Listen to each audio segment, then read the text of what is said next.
दोस्तों आप डोरेमोन को तो जानते ही होंगे। हाँ, वही नीला गोलू मोलू 22nd सेंचुरी का रोबोट जो कि नोबिता नाम के लड़के को गैजेट्स देता रहता है।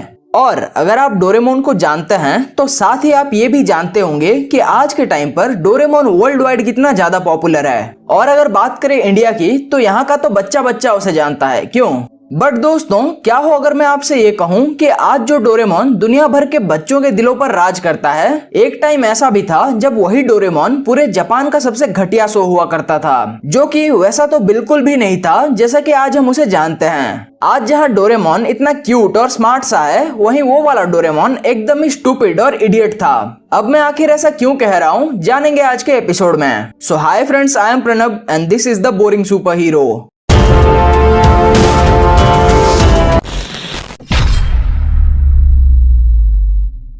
तो दोस्तों ये कहानी है ईयर 1973 की, जब दुनिया ने पहली बार डोरेमोन को टीवी पर देखा था। अब हाँ, ऐसा भी नहीं है कि उससे पहले डोरेमोन था ही नहीं, उससे पहले भी डोरेमोन एग्जिस्ट तो करता था, बट वो सिर्फ मांगा यानी कि जापानीज कॉमिक बुक में ही था। अब 1973 में जब डोरेमोन को पहली बार टीवी पर लॉन्च किया जाने वाला था तो इसको लेकर पूरे जापान के फैंस खुशी से झूम उठे थे, क्योंकि उस वक्त डोरेमोन की जो मांगा थी वो जापान की one of the top seller थी। बट फैंस की ये खुशी निराशा में तब बदल गई जब अप्रैल 1, 1973 को डोरेमोन एनीमे का सबसे पहला एपिसोड टीवी पर एयर हुआ।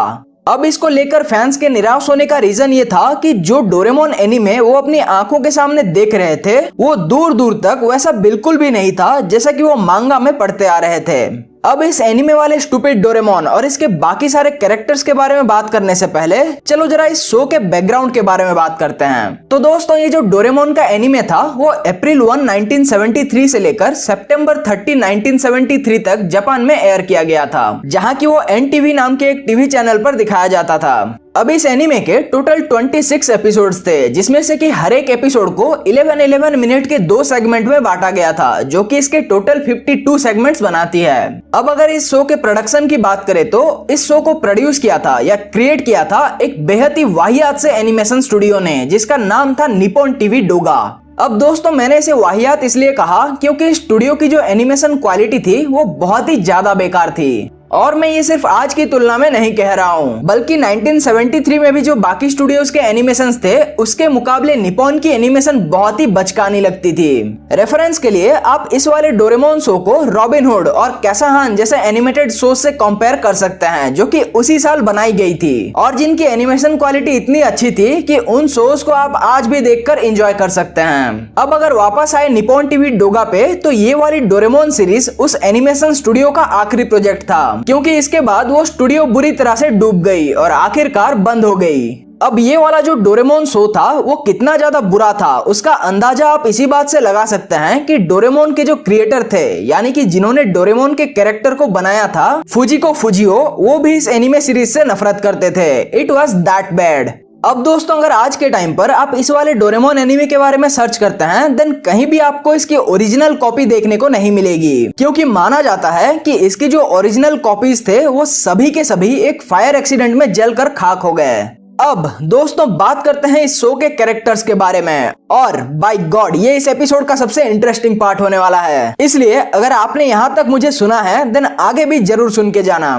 दोस्तों पहले बात करते हैं इस शो के मेन कैरेक्टर यानी कि खुद डोरेमोन के बारे में, जो कि जैसा कि मैंने पहले कहा था एकदम ही स्टूपिड था, या स्टूपिड नहीं कहते हैं, चलो एकदम ही रोबोटिक था। दोस्तों आज के टाइम पर जिस डोरेमोन को हम देखते हैं वो अंदर से तो एक रोबोट है, बट उसकी भी अपनी फीलिंग्स एंड इमोशंस हैं, एंड मोस्ट इम्पोर्टेंटली उसकी अपनी सोचने समझने की एबिलिटी है, जो कि इवन नोबिता से भी ज्यादा है। बट जो 1973 वाला डोरेमोन था वो ऐसा नहीं था। इनफैक्ट वो बिल्कुल इसका उल्टा था। उस डोरेमोन के अंदर फीलिंग्स तो थी बट इतना ज्यादा नहीं, और अगर स्मार्टनेस एंड इंटेलिजेंस की बात करें तो वो उसके अंदर ऑलमोस्ट ना के बराबर थी। मोर ओवर ये वाला डोरेमोन एक एक्चुअल रोबोट की तरह था, बस चलने बोलने और ऑर्डर मानने के लिए बनाया गया। आज वाला डोरेमोन जैसे नोबिता पर गुस्सा करता है, उसे डांटता है, 1973 वाला डोरेमोन वैसा नहीं था। वो स्पेसिफिकली नोबिता का हर एक ऑर्डर मानने के लिए बनाया गया था, एक जिन की तरह।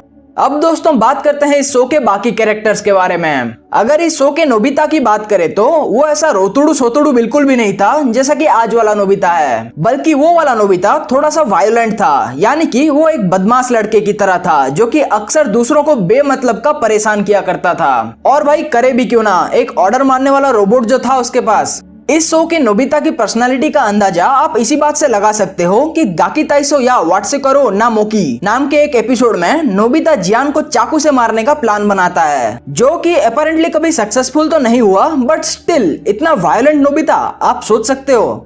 अब दोस्तों अगर इस शो के बाकी कुछ साइड कैरेक्टर्स की बात करें तो सुनियो और शिजुका का कैरेक्टर ऑलमोस्ट वैसा ही था जैसा कि हमें आज के टाइम पर देखने को मिलता है। सुनियो चंट चालाक और लस्सन था और Shizuka nice kind and beautiful. But दोस्तों इस शो में जो जियान का कैरेक्टर था वो इंटरेस्टिंग था, जहाँ की उसे एक प्रॉपर मवाली की तरह दिखाया गया था, जो कि देखने में तो आज वाले जियान की तरह ही दिखता था, बट उसका एटीट्यूड एंड पर्सनैलिटी एकदम गली के गुंडों जैसा था। अब अगर आप क्यूरियस हैं कि आखिर जियान का कैरेक्टर एक्चुअली होगा कैसे, तो मैं आपको बता दूं कि पहली बात तो उसकी माँ इस शो में मर चुकी थी किसी बीमारी के चलते, और उसके जो फादर थे वो एक उच्च कोटि के पियक्कड़ थे जिनको कि जियान हर रोज मारता पीटता था। हाँ आपने सही सुना, जियान अपने फादर को मारता था। उसका कैरेक्टर इतना डेंजरस था।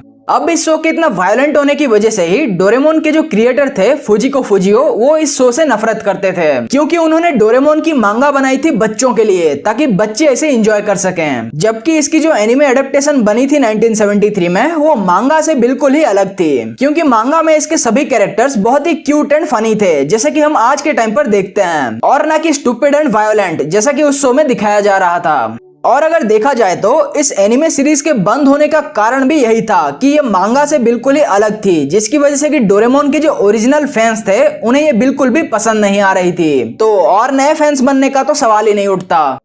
तो दोस्तों ये थी कहानी डोरेमोन 1973 की, या यूं कहूं कहानी द स्टूपिड डोरेमोन की। मैं उम्मीद करता हूं कि आपको ये एपिसोड पसंद आया होगा और इससे आपको डेफिनेटली कुछ नया जानने और सीखने को मिला होगा। तो अब मैं आपसे मिलता हूं अगले एपिसोड में, एंड टिल देन एपिसोड को लाइक कीजिए, चैनल को सब्सक्राइब कीजिए and be the boring super hero.